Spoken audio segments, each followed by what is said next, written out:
I don't know about you, but we're feeling 20. No, I'm sorry. I'm not going to make that joke right now. What's up, guys? Single Barrel Sports Podcast, episode 22. My name's Scott, My name is Deeb. and we got a show tonight. Welcome back to the Single Barrel Sports Podcast. Watching college football. I have a couple beers, a couple bourbons. Nah, you're the GOAT. There's no debating that. Will not be nearly as good as the hype.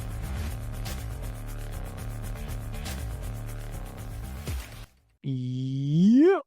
22, baby. Episode 22. What's going on, people? Welcome back in Single Barrel Sports Podcast. Episode 22. We got a lot to talk about tonight, surprisingly. We kind of thought we were going to have a shorter night, but we'll see. We'll see how this goes. NBA playoffs, NHL playoffs. We got some other interesting stuff, some random crazy facts, some tragedy in Scott's household with the Blues that we'll talk about. But Scott, what's going on, man? Well, other than recovering from tragedy, life is good, dude. Work is still busy, but work has been really good, really happy with the way things are going. And so just feeling blessed and thankful for that. Just another weekend of kicking it with the fam. We restored an old dresser for Parker. So we did the whole sanding and painting and everything, and it's looking pretty good now. Way better than when we got it. And I'm not much of a DIY guy, so I'm happy that worked out well. Yeah. But yeah, otherwise, not a lot, man. Really been enjoying playoffs for hockey and basketball, despite one individual game that really broke me. But we'll talk about that later. What's up with you, man? What's new? So it's kind of kicking back up for me a little bit. I think I mentioned this to you maybe last week or something, but this coming weekend we have the Memorial Golf outing back home. So I've been working with a couple people to get the planning all situated and finalized for that. So looking forward to going, being part of that and having a good time, and kind of obviously, remembering a really good and close friend of mine, Josh, who passed away last year around this time. So been working on that. Also have, I'll be actually out of town next week for work. So I'm going to Florida.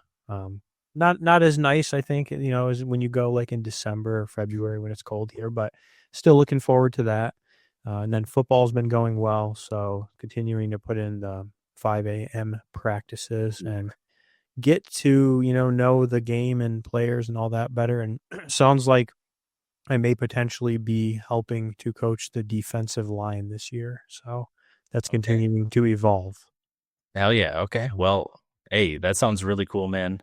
Gosh, I miss being involved. And one of these days I do kind of want to pursue some coaching as well. It's being a student of the game while I played it. It really would be fun to be kind of a teacher of the game and to be a mentor and a coach. But yeah, there's a lot going on in life, and it just never seems to slow down. So one of these days, I guess I just got to take the leap.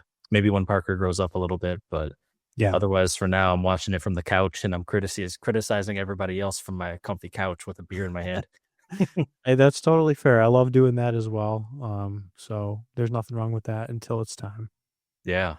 Hell yeah, man. Well, I know we've talked about this before, but one of these days we're going to get some sort of live streaming of some sports games incorporated into the podcast. I think it'd be really fun to kind of play whatever, golf, NBA 2K, if we can swing it, Madden, things like that. Yeah. I don't want to spend an arm and a leg to buy games that we can play, because we have all these different, we both have PCs, but then you have Xbox and I have PlayStation, which creates some complications. But yeah, I think it'll be fun, and hopefully people might find that enjoyable, and then we can kind of just talk game and talk bourbon while we play too. Yeah, definitely.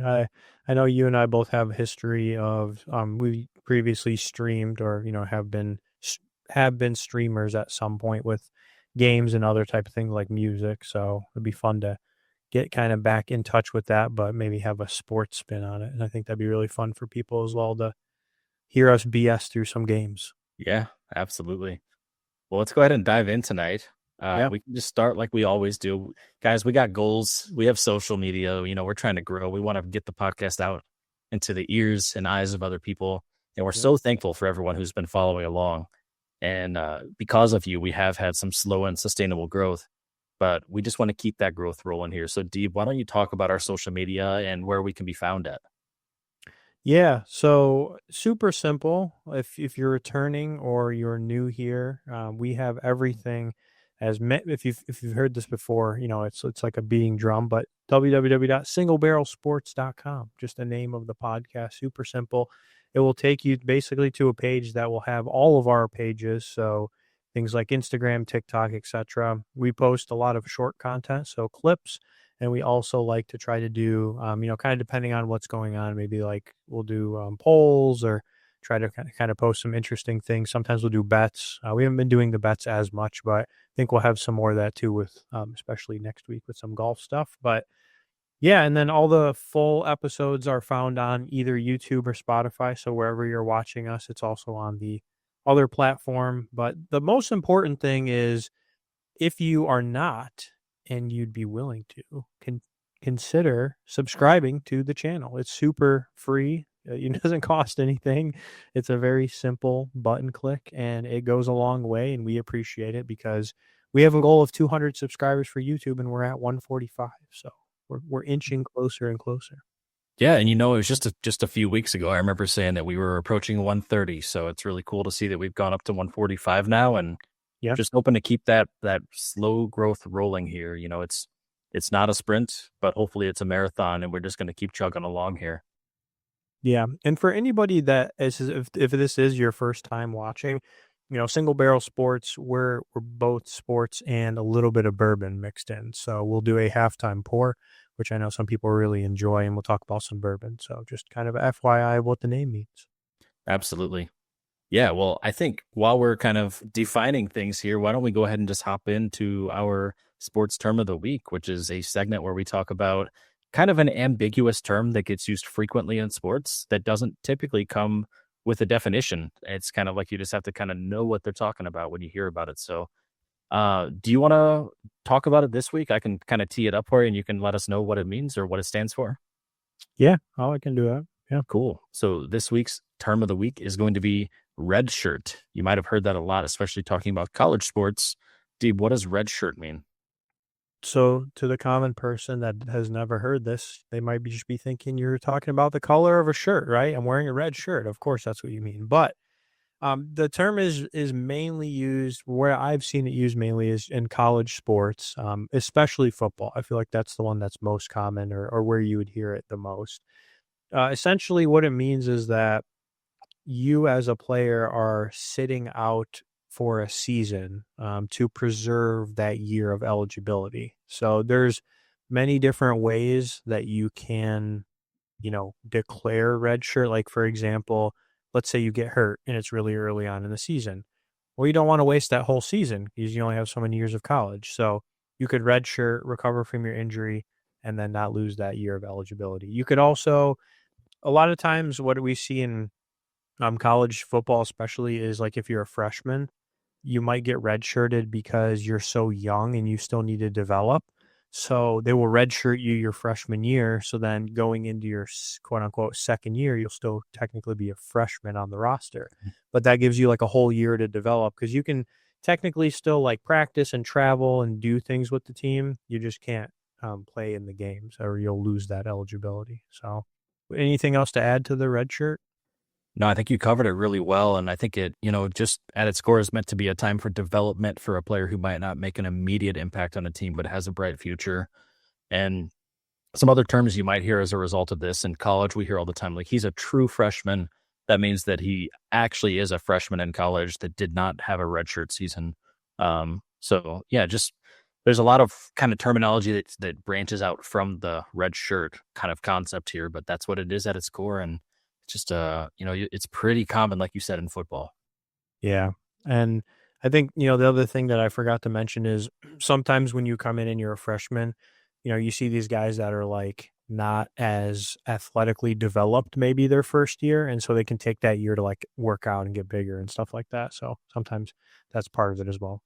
Yeah, it's a great time for strength and conditioning training. You like you just said, if you've got a guy who's just maybe too small for the position but has the athletic ability, it's a time period with some high level training, weightlifting trainers to kind of put on that muscle mass in a healthy way to be able to protect yourself and play at a higher level the next year. Yeah. or if you'd like to maybe party a little bit your freshman year, you know. I'm I sure would some say, people do that. yeah, I would say Johnny Manziel, but I don't think he was he redshirt? I don't think he was. No, I think he played, but he partied like crazy. So Yeah, the partying was for sure. The dude yeah, never watched a day of film in his life. apparently he didn't need to in college, but I don't know. But moving on, we can go into the weekly recap. So this is basically where we just kind of talk about some highlights from the week, from when this is recorded, which is Tuesday night. So first thing we want to talk about, do you want to do NHL or NBA first? Let's do NBA first, Okay. and we'll dive into NHL later because it's kind of falling behind the NBA schedule by a few days. Okay. So we got playoffs going on right now for both basketball and hockey, which is, I think, exciting because you get to see more high level, high competition games in both. We're just going to give you a couple of recaps from the first round of the NBA playoffs because last week we were in a weird spot where not all the games or the series had finished. Some of them were going to like game 6 or 7. So, what happened this past week was in the Western Conference, we had the Rockets and the Warriors actually win in game 7. So they upset the Rockets and won the game 7, which is crazy because I did not see this coming. I thought the Rockets were really, really good during the regular season, which I know doesn't always mean something, but I don't know. Did you think the Warriors were really going to win? No, I mean if you recall a couple of weeks ago, I was pretty confident that I chose the Rockets to win the series, and Yeah. I think even at the time they might have been down 1-0, and I had no doubts they would win the series, but they Yeah. didn't. So I was wrong. Yeah. I mean, I know they added Jimmy Butler, and I mean, obviously Steph Curry's still good. They still have Draymond Green. They have a couple other pieces, but it's kind of crazy. I don't know. I did not expect them to win out of many of these matchups. This was not one that I saw coming. So, It kind of makes you wonder if like just experience really is that big of an X factor in the playoffs. I mean, you've got guys who, at least a few guys here who have won championships that are still on that team, right? And so like yeah. maybe there is just that experience factor in those big moments in the playoffs. I don't know.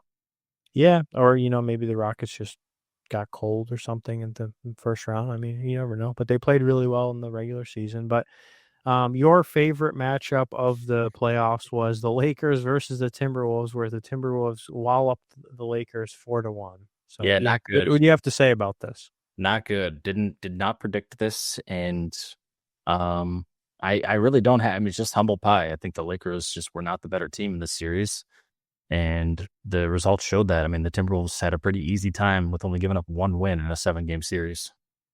Yeah, and I will say Anthony Edwards is very good. I mean, he's playing out of his mind that especially in that series, but the guy can ball. Like I feel like he's one of the um next up for like young talent in the NBA.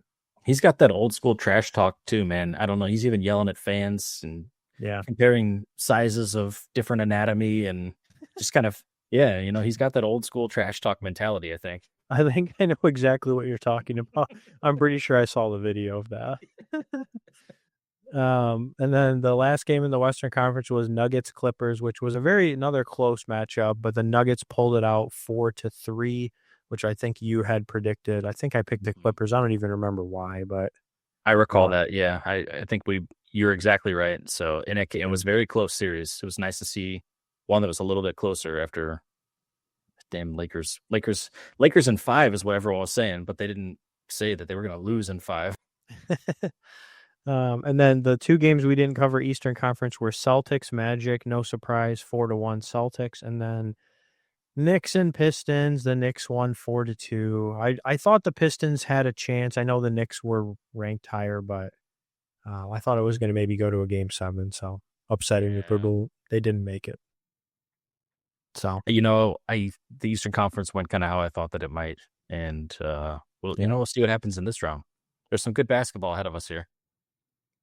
yeah. So that takes us to the second round. So the matchups are the Cavs versus the Pacers, which the Pacers are actually leading the series 1-0, and they're playing right now. Yeah, I I actually don't have know an if that update on that. is that game over. It just ended, like literally while we were talking about hockey. It just ended, and the Pacers won again. They won by 1 point. I think it was 120 to No, 119. no Big, way. yeah, high scoring game. Pacers are leading the series 2-0 now. Oh my gosh, Hey, and that's crazy. if you remember, I predicted Pacers in the Eastern Conference Finals, so it's not over Right. yet. It's not over. Yeah. The Cavs are a good team, but a 2-0 lead is pretty nice in a playoff series. Yeah, that's crazy. Wow. I was watching a little bit of it before we recorded. I just caught like maybe a little bit of the fourth quarter. So I think the Cavs were winning at that time. Then the other matchup is Celtics Knicks, which Knicks are leading 1-0. So maybe potentially another upset on the way. Yeah, that's not what I predicted. Yeah, I had Boston, so yeah, not in my favor yet in that series. Yeah. Western Conference, then we have Thunder Nuggets. Nuggets are winning 1-0. Kind of surprising there, but I think Nuggets are good. They won the championship. I mean, they're former champs, so don't count them out. And then Timberwolves and Warriors, which they haven't even played yet. They played tonight, I think. They just tipped off. Yeah, it's like 6 or something. I just looked. That's crazy that one game already has 2 games and they haven't even played one. Yeah. Weird. Playoffs are weird, man. Yeah. But anyways, looking forward to continuing on with this. But we can move into NHL playoffs. You want to tell us what happened the first round? Yeah, I sure will. So first round of NHL playoffs concluded on Sunday. And I'm going to start with the Eastern Conference here. The Capitals won the series 4-1. That's no surprise. I think they were up 3-1 last week when we talked. Yep. The Maple Leafs beat the Senators 4-2. Do I have that right? Yeah. Okay. Yeah, Maple Leafs beat the Senators 4-2. Yep. Which again, not a huge surprise there. The Hurricanes beat the Devils 4-1, and they actually, I think, won their last game in overtime. There was a pretty nasty high stick where their dude had like a broken nose and like his whole face was messed up. That kind of led to a big penalty in overtime that kind of changed the tide of the game for the Hurricanes to secure the win.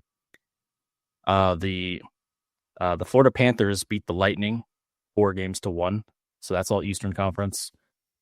I'm going to go in reverse order of the Western Conference so I can talk about the Blues last. But the Vegas Golden Knights won 4-2 against Minnesota Wild. Again, not really a shocker there. It was a 1 seed versus a wild card. The Kings lost to the Oilers 4-2. So the Oilers, that was when you and I had split on when we made our picks. Yeah. The Oilers with Connor McDavid, McJesus, they won 4-2. Moving on. And then these last 2 games were really big for the same exact reason for both games. So we had the Stars and the Avalanche. They were tied series 3-3. Game 7. The Stars were winning by 2 in the game, and the Avalanche tied it up late in the game to force an overtime. And then, it's the other way around. The Avalanche were up by 2, and the Stars tied it up to go to overtime. And then the Stars won in overtime, so they won the series 4-3. I don't remember the exact statistic, but it was like 131-13 was like the team winning by 2 points or more in a game 7. They won 131 times and lost 13 times. Wow. And so the Avalanche kind of broke that where it became 131-14. Wow. And then Sunday night, the Jets and the Blues played, and the Blues had a 2-goal lead. They were up 2-0. Then it was 2-1, and then it was 3-1. So they had that 2-goal lead. Yep. Went to the final 3 minutes where the Jets pulled their goalie, and everything fell apart. The Jets scored with roughly maybe 2 minutes left in the game. They scored their first empty net goal while their net was empty. Mm-hmm. And then they were down by 1 still with like 2 minutes left. Their net was empty this whole time, and they scored again with 1.6 seconds left to force overtime. And it was gutting because in 3 whole minutes, the Blues never had a single shot on goal. There was an empty net for 3 minutes, and they just kept icing the puck. It's like even when they had room to skate, they were just frantically getting rid of it to try and get it out of the zone. And I don't know. I think there were a couple of times where they probably could have skated a little bit and had a better shot on an empty net, but instead they just ripped it. Yeah. When that happens, you just kind of assume that eventually when the team has more skaters than yours and you're tired because you can't change your line on an icing, so you got the same guys out there for this entire 3-minute shift, eventually the rails are going to fall off, right? And they did. They scored with 1.6 seconds left.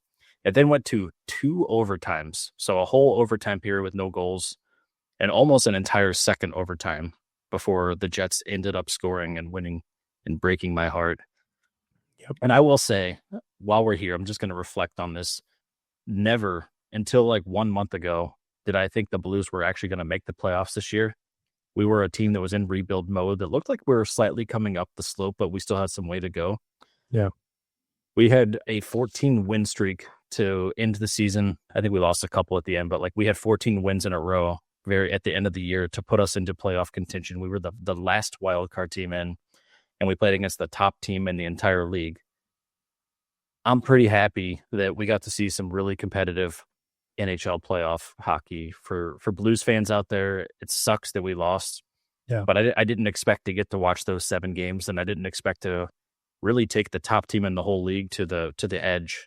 And so it's tough to lose, but I'm proud of the team. We're so young. I think that the rebuild is just going to be a little faster now because we proved that we can compete even with our players as young as they are. So if there's any kind of takeaway there, I'm happy for that. I know you watched that, at least part of that game. What were your thoughts on that? Yeah, so I caught I didn't catch the very beginning. I caught when they were up 3-1. So that's kind of when I started watching. I was like, "Oh, wow." I know we were in a group chat with Andrew, and it was like, "Oh, okay. Like this is looking pretty good, 3-1." I know usually hockey games are not super high scoring. And then I think I went outside or something with the dog and came back and I was like, "Oh shit." Like I saw they pulled the goalie. I saw the issues with the icing. I was like, "Man, they cannot get the puck down there." Obviously they would have a good chance of scoring and open that goal, but they were just struggling to get the puck down. And I was like, "Uh-oh," I could kind of sense from the group chat like they were in trouble. And then they scored the first goal, and then they scored. The second goal was crazy to me because it was only with 1 second left. I was like, okay, they're making this a game, but I was like, oh, they got it, like they'll be fine. And then with the 1 second goal left, I was like, oh shit, this is not good. I was like, this literally reminds me of Oregon. Like this is exactly something that would happen when they'd be winning by like 30 and then they would lose. Yeah. It's heartbreaking, man. And like I said, it probably would have been worse if we were a more complete team all season because I would have had higher expectations. Yeah. But man, did this feel reminiscent of 2019 when we came from literally last place in the league to making the playoffs and then winning the Stanley Cup that year. It felt so similar. We even played the Jets in the first round of that playoffs. Like that's how similar it was. Well, But yeah, it just wasn't our year. It's a crazy thing. The home team won all 7 games. There was never a single away win. And when we played in St. Louis, the Blues literally won 7-2, 5-1, and then 5-2. Like it was none of those games were close. And the Jets actually pulled their goalie out of the game and put the backup goalie in all 3 of those games, which is like hugely demoralizing normally for a goalie. So it just kind of felt like after we won game 6 and they pulled their goalie again, I was like, man, we got a chance. Like we're scoring a lot of goals, but kudos to them. It was a good series. And we'll move on. And next year's our year. I say that every time. Well, as they say, hats off to the Blues. Yeah, you know what? Cheers to the boys, because that was not a bonus bit of season that I expected this year. It's nice to get to watch some competitive playoff hockey with them. Yeah, and I definitely understand what you mean as somebody who, for me doesn't watch or has not traditionally watched much hockey. I definitely felt the energy and the excitement just watching honestly that game. I know it's a game 7, but I could definitely tell like why you say that. Like, okay, this is pretty good. Yeah, I was impressed. I love hockey all year around, but I don't think there's anything more exciting in sports than watching meaningful games in the playoffs in the NHL. Like game 7 in the NHL in any series is going to be like one of the coolest sports experiences that you'll watch because it just means so much to the players. It means so much to the fans. It's crazy to me because this is a sport where I feel like they get underpaid, right? Like they don't get as much money as other professional sports do. Mm-hmm. But I feel like it means more to them, even though they're not getting paid as much money. Yeah. So maybe that's what it is. But it is a beautiful thing to watch highly competitive hockey in the playoffs. And so I'm glad I got to witness that, even though it didn't go our way. You know what they say? Mo money, mo problem. You know what? You're not wrong about that, actually. I don't know. Maybe not. There's a lot more divas in the NBA and a lot more trades and drama. So maybe you're right. Maybe that's what it is. Yeah. Who knows? Well, let's go ahead and hop into the second round. We have less of a preview for the second round for hockey than we did for basketball. As I mentioned, it's on a pattern that's just a couple days behind. So for our Eastern Conference, we got the Capitals versus the Hurricanes, two powerhouse teams. Is the number 1 and the number 2 team from the Metropolitan division, and it's playing right now, and they're in overtime right now. So very exciting game with Hurricanes and Caps tonight, tied 1-1 in overtime. So we'll see who gets that game-winning goal tonight. And I think this is going to be a super competitive series with probably my 2 favorite teams from that entire conference. I think whoever wins this series will probably go to the Stanley Cup Finals. So we'll see. And the other game going on right now is Maple Leafs versus Panthers. And they played last night, and the Maple Leafs actually won the first game. So the Maple Leafs are up 1-0 in their series against the Florida Panthers. Moving to the Western Conference, the Jets will then take on the Stars, the 2 teams that won in overtime on Saturday and Sunday. And their first game is tomorrow as of the recording. So it's actually May 7th, which is Wednesday. It'll be the day before this recording comes out. Yeah. And then game 1 for the Golden Knights and Oilers is happening right now as we speak. It just started when we started recording. And last I checked, the Golden Knights were winning 1-0 over. Are they playing in Vegas? They are, yes. Okay. That makes sense. Which for time zone. And I will tell you, like, that is on my bucket list to go watch hockey in Vegas. It's a whole thing, man. They do like a pre-show on the ice. Like they do, there's shows are a big deal there. Yeah. They do some really cool stuff there, and they have a very competitive hockey team. So very cool environment. If you guys are ever in Vegas, I encourage you to go see a hockey game if it's between the months of October and May. Yeah, that'd be cool. I know. I think I've seen a couple of videos of like, or maybe it was in the video game you showed me. I don't remember. I know that I've seen like somewhere I saw it. Like people dressed up like knights on ice skates, like actually like dueling out in the middle of the ice with like a light show and music. Like it's some cool stuff. Yeah. But that is our hockey wrap up. We're going to have a lot more next week, but kind of round 2 has really just begun. It just started last night. So we'll have a lot more to talk about in a week. Hell yeah. Well, that was the weekly recap. So we're going to throw in, the name of this will make sense, but Random Crazy Stats. This is going to be a debut for this special segment, let's call it. So I think this was one that you and I had just been talking about via text, where we were like, there's actually some like really crazy statistics that we could talk about that are almost like seem fake when you think about them. So I think we had a few we wanted to share. I'll pull up the first one here. We can look at it on the screen. Yeah. And this concept really just kind of spawned from Deeb and I texting each other about these concepts and then being like, wow, that would be kind of cool to share on the podcast.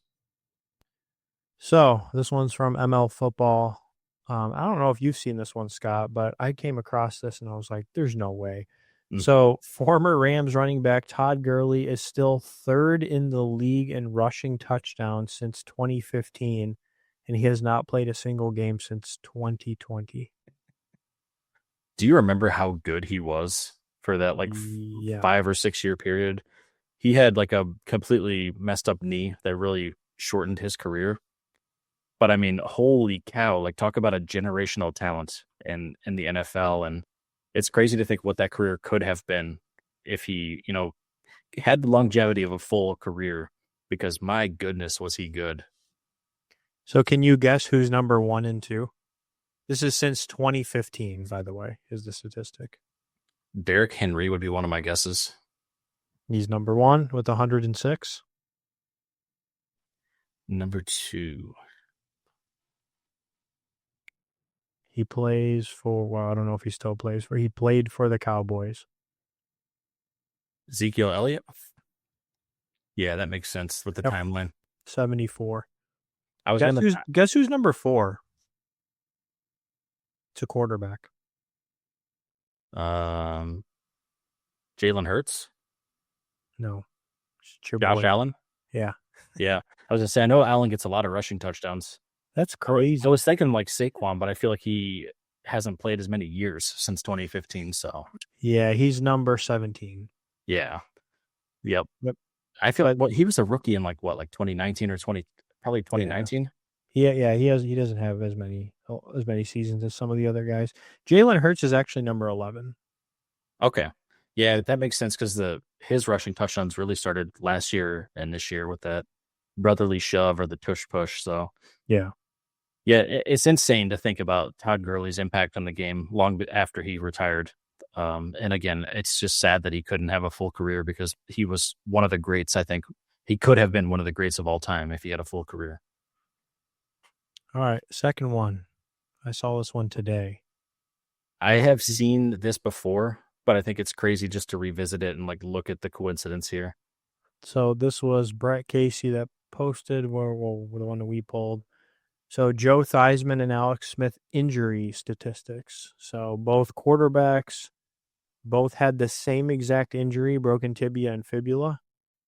The date, November 18th, 1985 and November 18th, 2018. That is the craziest part of this, honestly. The date is the exact same day. Yeah. Same team. They both played for the Redskins. It was in D.C., so it was a home game. It was on the 39-yard line, which is also nuts. The final score of the game was 23-21, which is also, like, it just keeps getting more crazy. Caused by a 3-time Defensive Player of the Year, so obviously different people, but Lawrence Taylor versus J.J. Watt. And their left tackle, their Pro Bowl left tackle, were both off the field due to injury. It's what? It's insane to think about here, and that is one of those freak things that probably will never happen again. If I recall, I think it even happened against the same team. I know with Alex Smith it happened with the Houston Texans, but I think, before they were the Texans, I can't remember what team they were before that. Well, the Texans were expansion team. Were they the Oilers? Well, there was the Houston Oilers, but they became the Titans, so maybe it was the Oilers I'm thinking of. Okay, well, we'll ignore that part of it, but everything else is just kind of insane to think of. Same injury, same location, same date, and all these other circumstances. Just kind of an insane thing to think about that all that stacked up. Yeah, I mean, the yard line, the final score, like, what? How is that even possible? Literally, like, I literally don't know how that's even possible that happened. Yeah. All those things to align. That's Hey, can I break with just like an update for that Hurricanes and Capitals game? Yeah.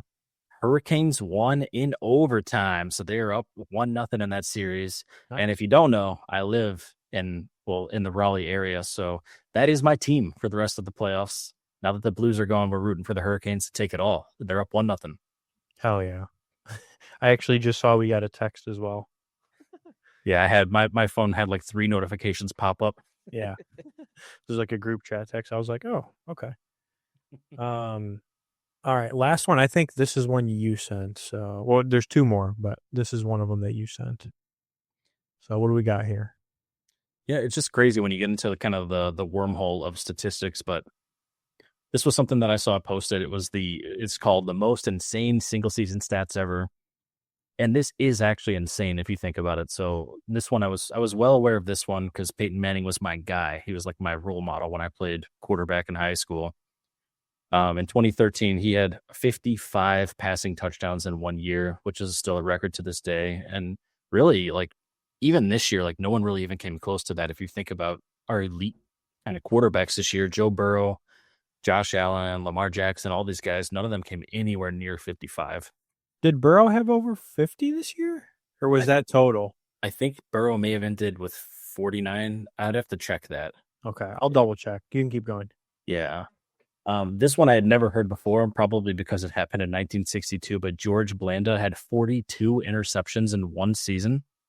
Can you imagine that? Like in today's standards, 42 interceptions in one season? That probably will never be broken. Like, let's be honest. That is an insane statistic. Yeah, never say never. Yeah, I used to say that about Wayne Gretzky. Yeah. 2012, J.J. Watt had 39 tackle for loss. 39 tackles for loss. That's crazy.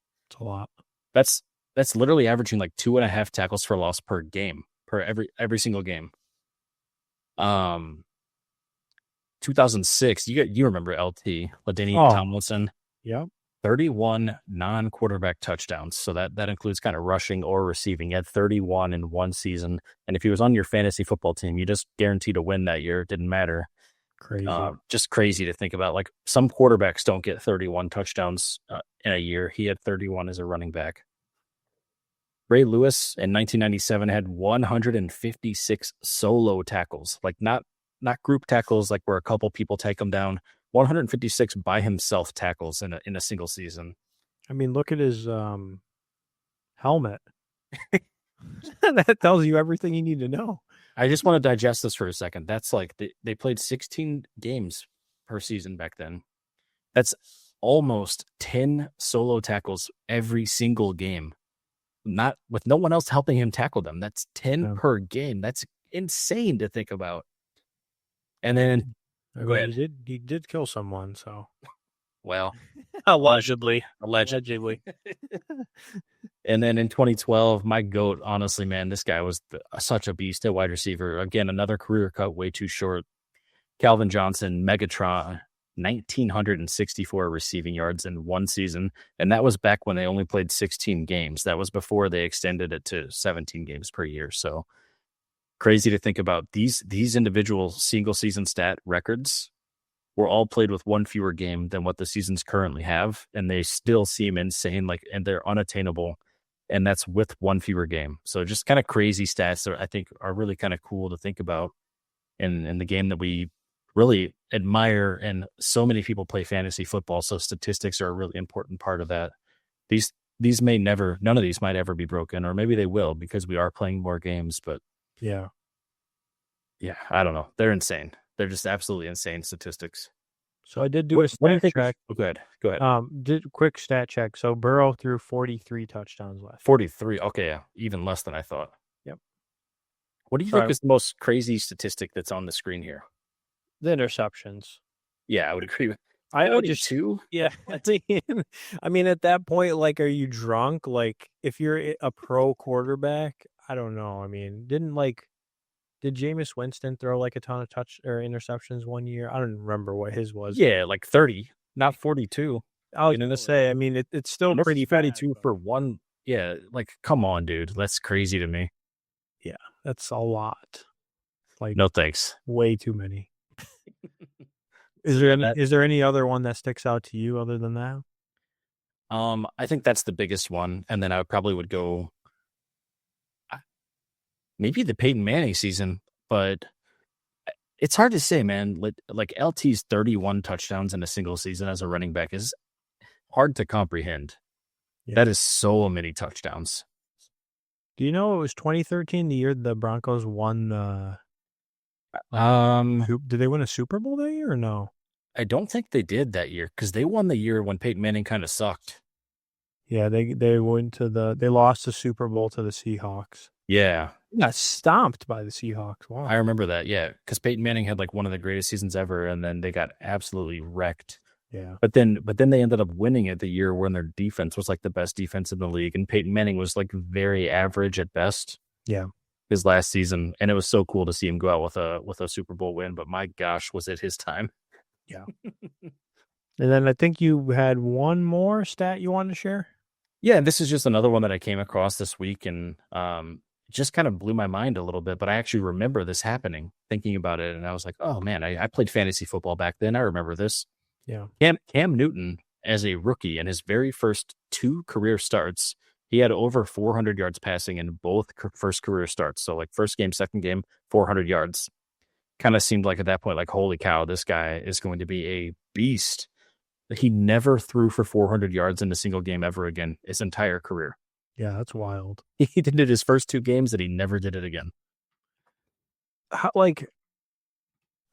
don't even know. Like, how do you do that in only the first 2 games, though? What are the chances of that, too? The only thing I can think of is that those defenses were heavily game planning for him to run the ball. Yeah, that makes sense. And then after he had 2 400-yard games, people were like, oh, maybe we should cover the pass against this guy. Yeah, he was like, watch this. Yeah, I don't know. Crazy. Random crazy stats making its debut. But we're moving on to the halftime pour, which is a part of our bourbon mix-in to the podcast here. So basically, we're going to show you the bourbon that we are sipping on for tonight. We'll tell you maybe a little bit about it, depending on what it is. And we're going to give a question of the night that you can answer, but also we will discuss. So you want to go ahead and go first with what you're sipping on, Scott? I will. I'm becoming very predictable because I haven't had time to go to the liquor store. And so for the third straight week, I have the Penelope, and this is the barrel strength version of it. And my gosh, I'm going to continue to keep recommending this because it's tasty every single time. I don't feel bad about it, but I will have something new next week. Well, if it's that good, it can be a repeat, which I've definitely had repeaters on here as well. But tonight, I actually pulled a new bottle. This is from 2020 is when I got this bottle. So this was a COVID bottle. Minor Case. Oh, It is a rye. It is from Limestone Branch Distillery in Lebanon, Kentucky. It is finished in sherry casks. So it is a rye. If you're a rye lover, this is a not as well known, I would call it, but you can definitely find this. I don't know. I'd have to look up the pricing, but I feel like it's fairly reasonable, from what I can recall. I want to But say someone offered me a bottle that at retail was like 35 or $40. It wasn't much. yeah, they're very affordable, but great rye, good to mix drinks with. Good. I like to drink it straight. But yeah, definitely recommend this one for anybody who's looking out there. Well, hey, cheers to that. And like I said, I'll have something new next week, but I'm enjoying this one, so I'm not even mad about it. Ooh, and I do have to mention this because I know I sent you a text about it this past week, but so a little bit of story time for the halftime pour. So, at my wife's work, they do this thing where you have like a birthday, I don't even know what they call it, birthday buddy or something like that. Like somebody that works there is basically they try to like, hey, like, can you get a gift for somebody that's in the office? And everybody has a person. So, the person that she works with, one of the things that he likes is bourbon, and he likes to make old fashioned. So she was like, will you come with me to the store and help me pick something out? I'm looking for like this price range, etc. I was like, oh yeah, fine, that's great. So we went into, I know you know the store, Scott, that I'm talking about, but we went into the store, found something right away. Really nice bottle of Sazerac. They had a store pick. It's like 30 or $40. Great rye as well. And then I see two crazy things. Number one, they had an Old Forester barrel proof pick, store pick, which those are hot, but so good. Like if you've ever had the picks from any of the picks, honestly, the ones I've ever tried, but the picks from this place are phenomenal. So I was like, oh, we got to grab a bottle of that. Definitely great idea that I came in here with my wife. So then we walk up to the register. I'm just kind of browsing around and I look and I see a wooden box. And if for some of you bourbon enthusiasts out there, you probably know what I'm talking about, but I see the wooden box and I'm like, no way. So they had the new 2025 Blood Oath. And I was like, oh shit, I got to get that too. So went in there, to buy a gift for somebody and walked out many dollars later with two really good bottles for myself. So I'll have to open those up at some point and try them on the pot. Yeah, I think next time I'm in Michigan, we can just go ahead and pop that open. Yeah. Hell yeah. I'll do that. It's been a while since We we can do a live bourbon in the pod. Deep household. True, Yeah. true. We've done it. Hey, we've done it before. Now we can do it again. We could do it at the bourbon bar too. Ooh, okay. We're onto something here. We're onto something here. Now I'm enticing him to come. Hell yeah. Well, I think we got a question. You want me to go ahead and ask it? I feel like I have to ask it because I feel like I want to hear your answer to this. I think that's Which fair. I know this is the first time you probably have ever read this until right now. Just read it. Yep. All right. So last week we did the 100 men versus one gorilla. So I tried to come up with similar but sports related. How many sixth graders would it take to beat LeBron James in a game to 21? Are we talking about LeBron James at age 40? I'm going to clarify that first. Sure. Whatever age you want her to be. Okay. Check this out. LeBron James on a basketball court compared to a sixth grader is a gorilla. And so for anyone to have a chance to beat LeBron James on a basketball court, if they're only in sixth grade, it has to be 100 versus 1. We got to have 100 sixth graders versus one LeBron James. And who knows, even then, it's a debate.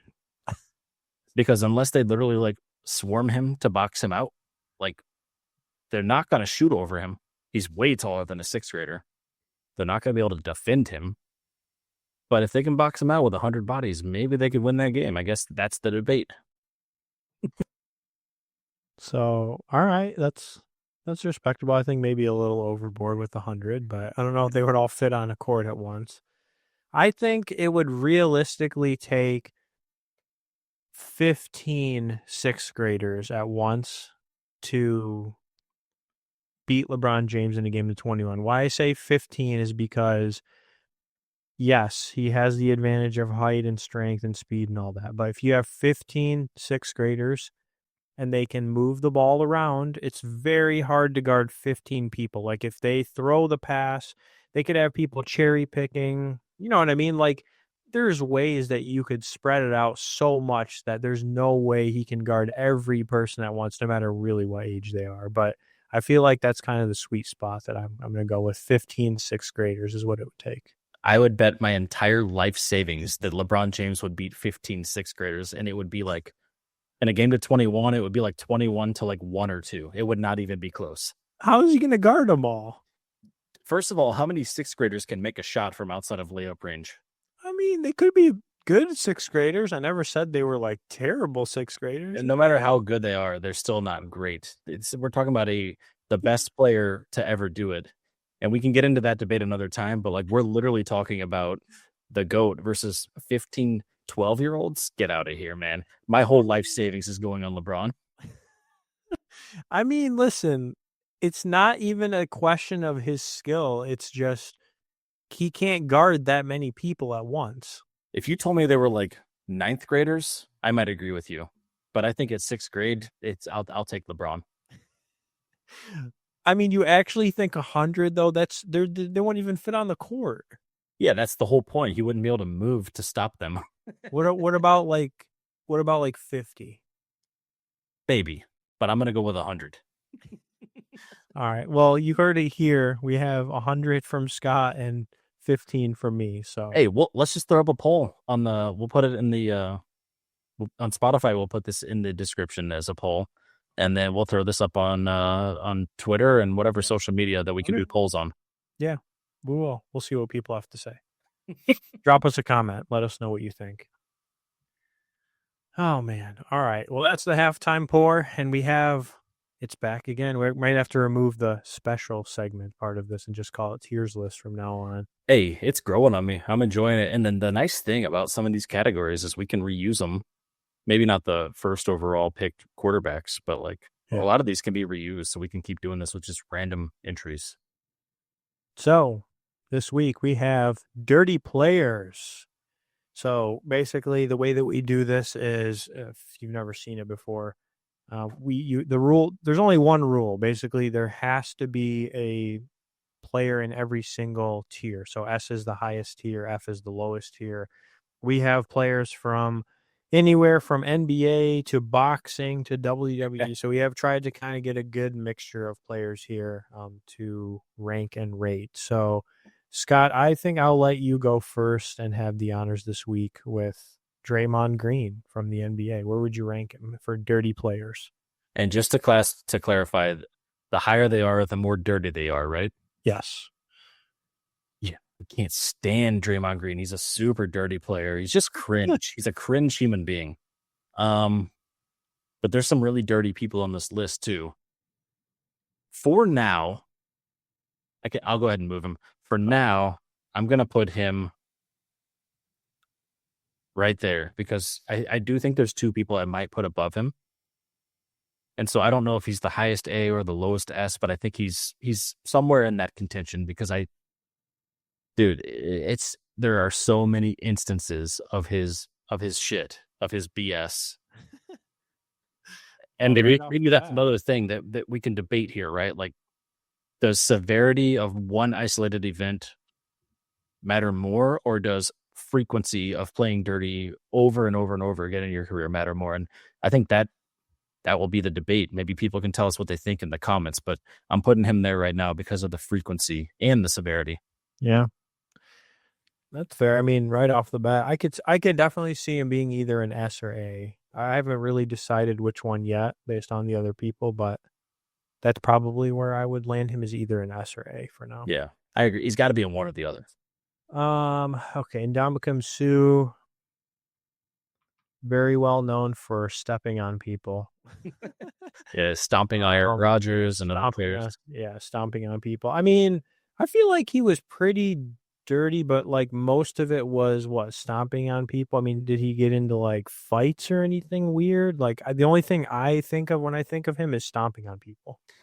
I think he stomped on two people, and I think he shoved someone's head into the ground once. Like, Yeah. not good stuff, not good stuff. But I think it was infrequent, but more severe with him.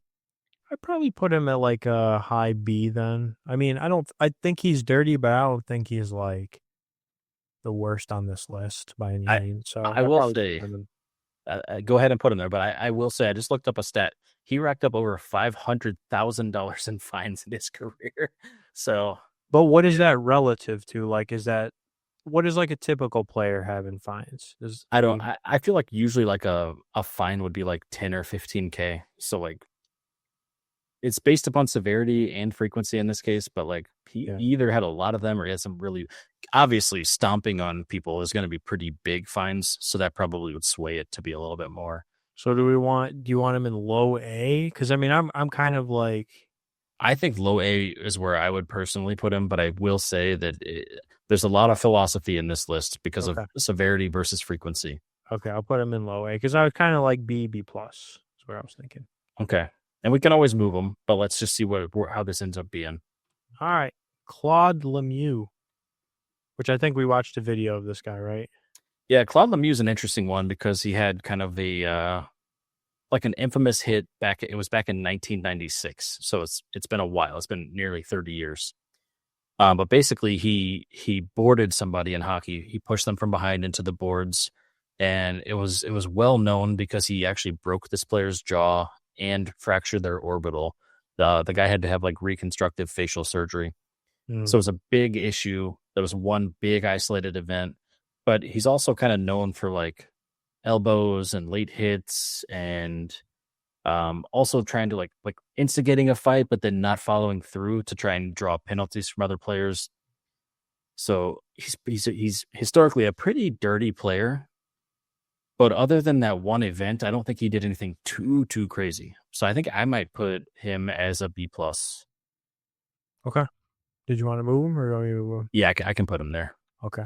Yeah, no, that's fair. I mean, I don't know too much about him other than that hit that we watched. Hmm. So that would be really the only stuff that what you just mentioned, but that hit's the only thing that I've seen him do. Yeah, and it was pretty brutal. Let's be honest, but like hits like that, they're kind of like spur of the moment events. He only had one major event like that, which makes me think like it might not have been intentional. So that's why I'm not putting him in the A. Okay. No, that's fair.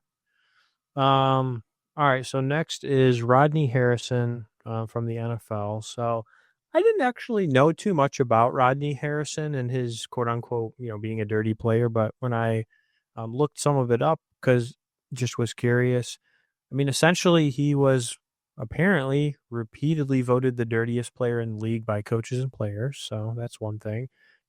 He had quote unquote a large number of penalties, some unnecessary roughness, fouls, roughing the passer, etc.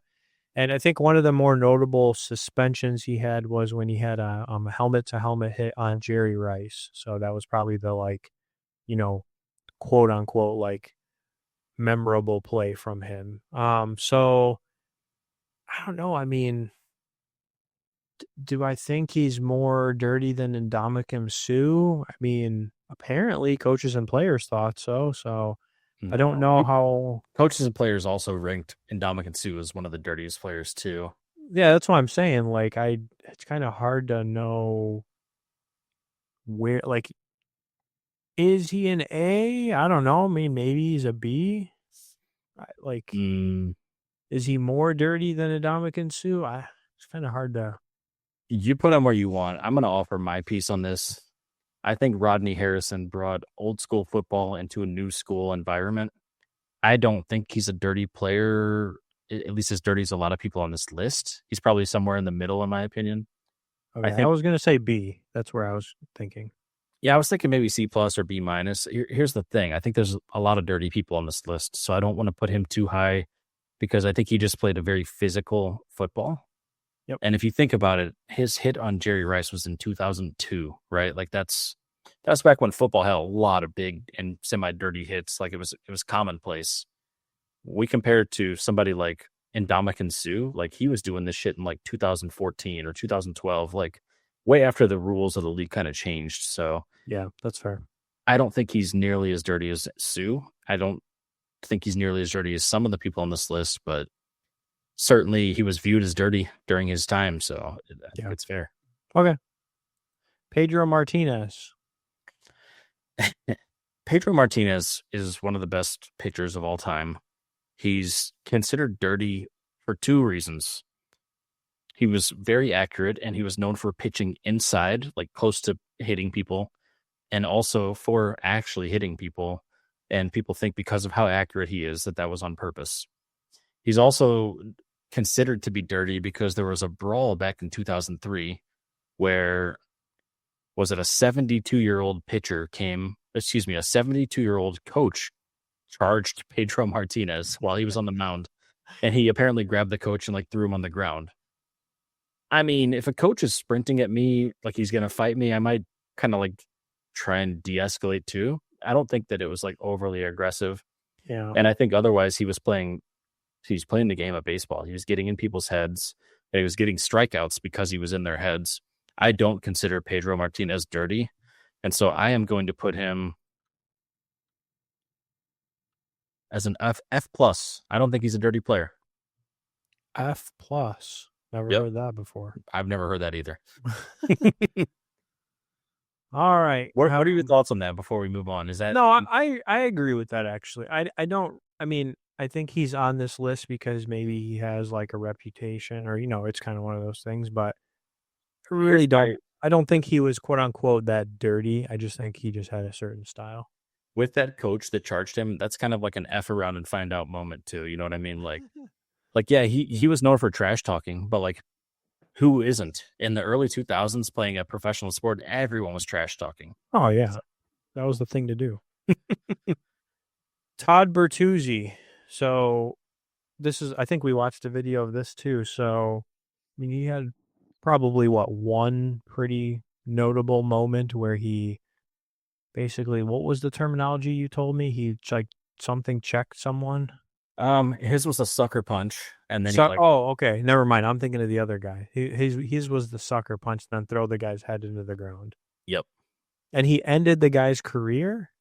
Yep. So it was against I think it was Steve Moore was the guy's name, and he was retaliating because I think Moore had a hit on his captain. So there was in hockey, it's very common if someone does something either aggressive or borderline dirty to retaliate. Like that's just part of the game. That's part of the culture. Yeah. And so if you watch the clips, there's actually a couple of people who are trying to retaliate against Steve Moore, but he's kind of eluding them. And then Bertuzzi does something so dirty. Okay. Where Steve Moore is literally skating away from him. He grabs him by the back of the jersey and pulls him towards himself while he sucker punches him from behind, like right in the face. And it looks like, if you watch the clip, it looks like he kind of like instantly like knocked him out. But as he's falling, then he like pushes his head face first straight into the ice. Yeah. So that's the dirty part. I don't think that Bertuzzi was really known as like a dirty player other than this one like major incident. Yeah, that's what I was reading. Like that's really the only thing, quote unquote, that he's known for. So, I mean, but it was a bad incident. This is where I get into like frequency versus severity. Yeah. So here's the outcome here. Moore had 3 fractured vertebrae. He had a concussion and his career ended. He never played hockey again. And as a result of this, Bertuzzi was suspended for the rest of the entire season when this happened. And he missed 17 months of professional hockey after that due to the lockout. So he really like missed a lot of time. He also was charged with assault in British Columbia in Canada, and he pled guilty and had probation and community service. Yeah, but I also read that he did apologize, and he apparently told children who looked up to him that he does not play the game that way. Like that's not his intention. So Well, he did issue an career, apology at least. yeah, and I think his career kind of shows that he doesn't play the game that way, but that one moment kind of defined his career. Yeah. I don't know. I feel like I'd still put him in like a C. Like, Yeah, so I think what you're saying here then is frequency, yeah, maybe intentionality is more important than severity because, like, this was one incident, right? And I said this with Lemieux, like, who knows? Well, Lemieux is, I think, more consistently dirty. With yeah, Bertuzzi, who knows? Like, this may have not been into. Maybe he just wanted to hit him one time, and it happened to right. be a really good hit, and then maybe he fell on top of him, or maybe he didn't. Maybe he intentionally pushed his head into the ice. Like, who knows? We'll never Yeah, know for sure. But we know yep, what actually happened is he did push his head into the ice, yeah, and then a pile up occurred, and this guy had ended up with 3 broken vertebrae, which is crazy to think about. yeah. How to get carted off of the ice. I mean, one very bad situation, but I think overall, I don't know that he was a dirty player in general. So he had Yeah, one bad incident when generally. when you do the math, this was like 3 very bad seconds of his life. Like Right. he punched him, shoved him into the ice, and like that's what he's known for now. So he Who gets a knows? C. Yeah, I'm okay with the C there. We might catch some heat on social media for this, but I'm willing to justify it with that. This was an isolated event, and maybe it wasn't premeditated, Yeah. and it just happened that way because his whole career, he was an edgy player, but he wasn't a dirty player other than this major event. Speaking of edgy, what about Nikola Jokic? He's not dirty at all, in my opinion. In What? fact, you think Jokic is just dirty? Have you ever seen clips of him? I think he plays hard. I think he plays big man Whoa. hard bat. Okay, if he played in the '90s, would you consider him dirty? Yeah. Really? Let me show you some clips of. I know he has a temper. But I don't think he's a super dirty player. Dude, hold on. Let me show you some clips, man. Like, Gonna I pull some mean, stuff up like on the podcast here. yeah. Let's do it. Yeah, let's debate it. Because Let here's me the thing. see if I can find I'm gonna try to find a quick like YouTube video that I That's can show fine, you. but let's just talk about this as a bigger man playing basketball. And LeBron gets this all the time too. They don't get as many fouls called against them, like when let's say they're charging the paint. Fouls are not called on other defensive players as frequently against big men as they are on smaller men. Yeah. This is just a fact, right? It's like there's a bias towards like, oh, this guy's big, so that didn't affect him as much. When in reality, it's still a foul, right? So what do big men do? They start to play more fit. They take it into their own hands and they play more physical. And I think that's exactly what Jokic does. I don't think he's dirty. I think he takes the game into his own hands. And what's okay? Show me what you want to Just show. wait till I show you this first clip. Hold on, this is the first one that came up. Here's the thing, though, bro. Like, there's guys like Draymond Green out there. There's a lot of dirty players. Yeah, I mean, listen, this is all up for debate, but this is only one clip, but this one was pretty bad. Let's put it that way. Okay, so it's not this part. So, okay, he's playing hard there. I agree with you. But then watch what happens here.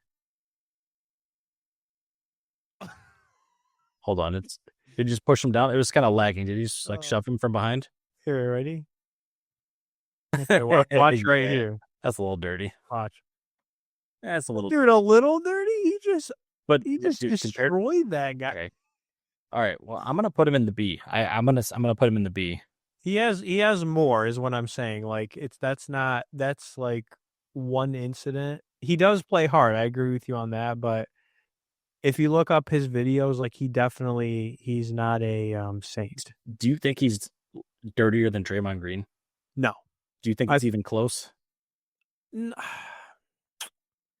Come on, Maybe- dude. maybe Draymond just- Green kicks people in the nuts, dude. Are you kidding me? I don't want to say it's not close, but I don't think it's not like S versus C. I think it's like I put him in B. maybe Would you- B. Yeah, because like here's the thing. I feel like B or A is reasonable. We can come back to this at the end of this list, but some of these guys are so much dirtier in my mind. Like Ndamukong Suh, Draymond Green, Mike Tyson, who you have next. Like, Yeah. although that's another incidence of severity. Yeah, right. And I mean, his job was to beat people up. But there's Like- still rules to that. I know. I mean, he bit someone's ear off, right? So this is where it gets dramatic because for me, I would put Mike Tyson very high, but also I didn't think Bertuzzi should be very high, and both of them are one-time events. I feel like Tyson's like a B. Yeah, is it because he went to prison? Like, does that make it more of? No, I just think, I mean, he has some, he had, I don't think like the ear biting is the one that's the most memorable, but I think, I don't know though. Like, can you point to anything else really other than the ear biting that makes him, again, it's like some of it's like frequency, right? But like, what else did he, what other incidents did he have? Or was there anything that crazy? The only thing I can think of is I feel like because of his stance and fighting style, he got called for a lot of like headbutts and occasional elbows. Yeah. And then there's the prison stuff, but that's not really related to sports. Yeah. I mean, that's a separate topic. So I don't know. Like coming into this, when we first opened this up and I saw this list, I was like, I mean, Tyson's an A for sure. Yeah. But maybe he is a B. I don't know. That's a tough question. I mean, is biting someone's ear off worse than punching some guy and breaking his or orbital bone? Here's the thing, right? Here's the only defense I can make here. If you bite someone's ear off, there's no question about it. That was intentional. Yeah. If you sucker punch somebody and then they get knocked out and then you land on them and knock their head into the ice, you might not have meant to slam their head into the ice and break the back. Yeah. So I don't know. Where did he go? B? I think because of the intentionality with biting someone's ear off, dude, to me, it's got to be an A. Like, A. you don't accidentally do that. Above Sue or below? I think above. I don't know. Like, that is not something you accidentally do. There is no justifying that. You literally bit so hard you bit someone's ear off in a sport where you should never bite anything. All right, we'll put him here. How about that? We'll see if we get shit on or not. Well, we might. Hey, listen, if people disagree, please tell us. These are my thoughts and hopefully our thoughts. And it's not easy to rank these though. There's a lot of philosophy in. I mean, yeah, that's what I'm saying. It's not just like you have to balance severity and frequency and intentionality. Right. You know, like so. What about? It's not simple. So what about Ric Flair? This is tough, right? Because everything else is unscripted. Ric Flair is an actor pretending to be bad. Yeah, that's true. His nickname is the dirtiest player in the game. But is he like, could you consider him dirty compared to like athletes playing an unscripted professional sport? Like, yeah. Just pick it for his sport, though. Don't compare him to. I mean, in essence, we're comparing. I know that we're comparing to sports, but like for his sport, do you think he was quote unquote dirty? All right, I'm gonna put him. Well, for his sport, okay, then for his sport, he's an A, but I don't think he's dirtier than these guys like overall. Well, if okay, for his sport, if you think he's dirty and he's an A, now bring in the what about compared to some of these other guys? Compared to these other guys, I put him here. Okay, that's fair. Because like, there has got to be something to be said for the fact that some of these guys are doing actual real life physical harm in an unscripted sport where it doesn't belong. Like, people do dirty stuff all the time in WWE. Yeah. People do not do dirty stuff all the time in NFL and NBA. Like, it's not supposed to be a part of the game. Yeah, it's kind of more like part of that sport. Yeah. And again, it's scripted, right? It's literally expected. Yep. Okay, so I have Conor McGregor. I don't know that Conor McGregor is. I don't know if I'd consider him really that dirty. I mean, he's in UFC. Yeah, that's what I'm saying. Like, I can't think of I mean, other than some of the antics outside of the ring, like throwing the chair at the bus. Yeah, the stuff that the bus, like, I don't know that he's necessarily a dirty fighter. I just feel like he's like a shit talker. So Conor McGregor is a bad human being, and he's a promoter, and those two things get him a lot of negative press. When it comes to actually performing in the UFC, the only thing that people have on him is throwing the chair at the bus. Right. or having a brawl after his match. But Yeah. if you watch the match, Conor McGregor is sitting up against the fence after he just got choked out. And Habib, his opponent, is the one who starts the brawl by jumping off of the cage and attacking Conor McGregor's coach. It had nothing to do with Conor. Yeah. He was like disoriented from losing the fight. His antics outside of the ring, outside of the octagon, are horrible. Not a good human being. But he's not a dirty athlete. I put him in that promoter. for that. I would have put him there too. I think that's where he belongs. All right, you have Tom Wilson. Tom Wilson. Anyone who watches the NHL over the last 5 to 10 years knows Tom Wilson is a great athlete. He's a crazy human being, but he's a super dirty hockey player. The thing that pisses me off about Tom Wilson is he's also good at hockey. He's not just a dirty player. He actually is a decent hockey player as well. But it doesn't change the fact that his antics are super, super dirty. And so I'm going to put him right behind Draymond Green. In my opinion, this guy does so many dirty plays that are dangerous, that are career threatening, constantly sucker punching people, constantly making dangerous hits on people who don't even have the puck. He's been suspended many times. In my opinion, maybe it's just recency bias because he's still a current player in the NHL, but he's had enough instances where I consider him to be very dirty. And it's a shame that he's also successful because when you play that dirty, usually your career is not as long, but he unfortunately is good at both. Wow. He's also huge. And so he picks on smaller people all the time. Take that for how you will. All right. So last one, Ron Meta World Peace Artest. So, I mean, the big one that comes to mind is the Malice at the Palace, right? So where they went into the stands versus the Pistons, and they started fighting different people. He almost took James Harden's head off with an elbow. I mean, there's a couple in there. But I think, like, generally speaking, I don't necessarily know that he is a dirty player. Like, again, when it kind of comes to the frequency, he had maybe two major notable things that come to mind. Like, I don't know that he's not like more than Draymond Green.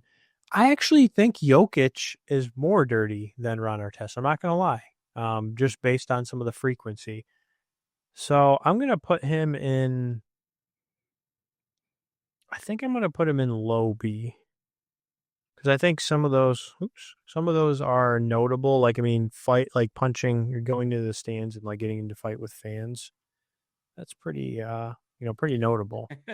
But I kind of have him on the edge of maybe even a C. Like, I could see him being a high C. I want to revisit one thing here. It's clear how you feel about Jokic, but how do you feel about Rodney Harrison being where he is on this list currently? Like, you think he should be lower? I'm wondering if he should be a C plus or even a C. I could see him being. Yeah, I could. Let's move him there. I think do that. And again, this is just maybe like the age of the sport, but I think when he played at a high level, the sport was so different than it is now. So I don't think that he was as dirty compared to some of these players who play that same way now with all the rule changes. But maybe I'm being naive. Yeah, no, that's fair. What happened to my thing? Here I got it. Okay. I was like, I copied and then went away. All right, I'm gonna move some stuff around. Okay. And we'll see if we like how this looks. Ah, man. I don't know if I put Tyson that high. Can we switch Tyson and Sue maybe? I'm okay with that. Like, I think Tyson's still okay with A, but I feel like Sue is just he's pretty iconic. I mean, he stomps. Yeah, Stu only stomped on one person. He would be behind Tyson, but he did it twice. Yeah. I'm okay. I think that's highly debatable, but I think I'm okay with that. Also, I feel like Jokic and Flair have to be swapped. Jokic, I'm telling you, I'm going to send you a video after this to watch. Like, dude, he plays hard, but he jacks people up. Like, there's definitely some instances where you're like, whoa, what was that? I like it how it is. But also, I feel like Ric Flair is in WWE, so it's just like it's hard to compare to anything. Yeah, I know. Ric Flair's is kind of like a stick out or a standout one because it's very fine. different sport. You moved some stuff that I thought. I'll move this one, and we'll see how the internet likes it.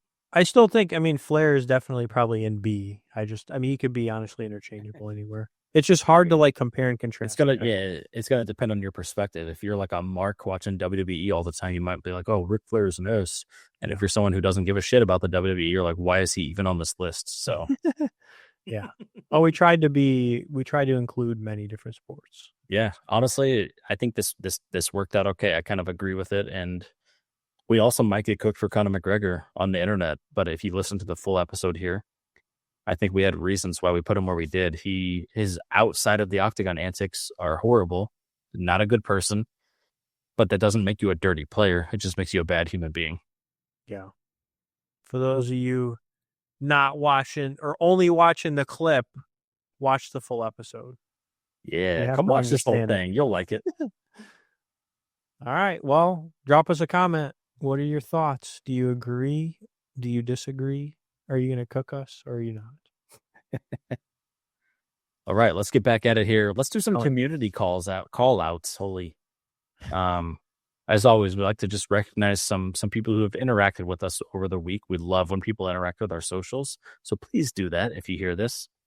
But on YouTube, had some great comments from Basketball Maven, Red, We Are Linson, I think, Wolfen, and Keith Hunley. On TikTok, we had Walian, Derek's, Donovan, the Gobbler, and Jacob Parker following us. So thank you for that. And on Instagram, new followers are Betts Park ET, Zach Andrew, and Waiver Wire Nation, just to name some of the few. So again, thank you all for all of your support. And Steve, do you have any messages about the socials? No, just, yeah, thank you for following. Thank you for the support. Hit the follow, subscribe, drop us a comment, let us know your thoughts. We love to interact with you. And even if you disagree with us, let us know, because we'll have the conversation just like we do here. We don't always agree. Hell yeah. All right, you ready to do some picks? Let's do the picks, man. Let's rapid fire this one. I know I do this a lot, but I just want off the cuff. What do you think? First and foremost, first thought that comes to your mind. So cool. NBA second round series winners, right? Yep. What do you got? I'm going to let you choose first. Is that cool? Yeah, I'm trying not to have bias, but there's not games that have been played. If I would not have seen anything, I would have picked the Cavs over the Pacers. So I have to go with them because that's who I would have spoken before the 2-0 lead. That's fair. I have receipts that I chose the Pacers because I said they were going to be in the conference championship. Yep. And so I'm going to go Pacers there, and thankfully it's looking good so far. Celtics versus Knicks. Who do you got there? I would pick the Celtics. That's I would too. Yep, and that was my other prediction, so I'm going to hold firm on that. Thunder and Nuggets. I would have picked Thunder. Me too. Regardless. Yep. I had the Thunder and the Lakers, so I'm obviously wrong on one of those. Yeah. T-Wolves and Warriors. I'm going to roll with the T-Wolves. I think they're hard to stop right now. I'm rolling with them too because they beat the Lakers. So our only difference here is going to be the Cavs-Pacers series, and we'll just have to follow along and see how that goes. Yeah. And let's hope for some good basketball. We've had some pretty good stuff so far, but I want to see some more 4-3s. I think that'd be fun. Hell yeah. 2-minute warning time. Okay. If you guys have never seen a 2-minute warning before, this is a segment where we ask rapid fire, would you rather or equivalent type of questions. Oh, yeah. And they're usually sports and or bourbon related. So hopefully you guys will enjoy this. Usually a fan favorite, and we'll see how it goes today. But let's see. Do you want to go ahead and ask the first question? Sure. All right, let's get it. Would you rather wear Crocs to the NBA draft or accidentally sit in the wrong team's war room? Ooh. I feel like the Crocs is not a bad deal, but I would rather, I think, sit in the wrong team's war room because I might get some insight to what their planning is. Hell yeah. Would you rather be stuck in a hot tub with a fired up Dan Campbell or share a sauna with Nick Saban mid-losing streak? I'd like to do both, but, being a Michigan man, I got to be in the hot tub with fired up Dan Campbell, maybe share a bourbon with him and, get hype. Yeah, I'd like to party with him. All right. Would you rather be the mascot for a losing team for 3 years or be a water boy who gets roasted on Hard Knocks? I don't know how I feel about getting roasted on Hard Knocks. I'm already a water boy. So maybe the mascot for the losing team, at least people don't know that I'm part of the losers because of the mascot. That'd be a sweaty suit. Well, yeah. I've worn some sweaty suits before. Would you rather have Tony Romo narrate your life or have Stephen A. Smith critique your every decision? Oh, man. Well, you still owe me a Stephen Smith video that I haven't forgotten about. So, Dude, I do owe you that. Holy. Tony Romo narrate my life. I agree with that. I have receipts. Would you rather call plays for the Jets or be responsible for defending Tyreek Hill one-on-one? Oh, 100% call plays for the Jets. I just said I want to be a coach at some point, and I am definitely not physically fit to cover Tyreek Hill. I'd want to see a video of that. I'd probably break my knee. Would you rather have your fantasy football team go 0-14 or lose your league championship because of a kneel down? I feel like that's what happens to me regardless. So 0-14. Okay, fair enough. The kneel down literally is just about what happened to me this past year in the championship game. So basically, I've It's experienced crazy that. The kneel down causes you to lose 0.1. It's like that literally has decided games before, which is hard to believe. Yeah. So, well, that's our 2-minute warning. That was a fun one. I really enjoyed those questions this week. Hell yeah. It's time for the last call. One last call. Listen, guys, I'm going to let you kind of tee up what we're doing next week, Deeb, but I just want to say, and I mentioned this last week, where when we get into these kinds of conversations, it can really kind of revitalize energy in a week where things are very exhausting. So if you guys are still with us, we're an hour and 20-ish minutes into the podcast. If you're still listening, just thank you so much. All of that really means the world to us. And if there are questions you have for us or topics you're interested in, and we're constantly trying to try new things and kind of find our niche in this oversaturated sports world. But either way, we're having fun. But if you guys have ideas, please let us know. We're an open book, and we're in really a season right now where we can experiment. We've got a few playoff series going on, but there's not a lot of like major sports news other than playoffs going on. So we have some room to wiggle. So let us know if there's things you want us to talk about that we don't normally cover. I promise you we're open to it. And next week, we're going to have a feature episode about a very specific topic. And Deeb, I'll let you kind of talk about that. Yeah. So last time we were experimenting with the Masters special edition episode. So we brought on a special guest to do pretty much, an episode focused in on the major that was happening that week for the PGA Tour. So next week we have the PGA Championship, and so we're going to do a PGA Championship special episode. So it'll come out earlier in the week. We'll have a special guest as well, the different guest from last time. Excited about that.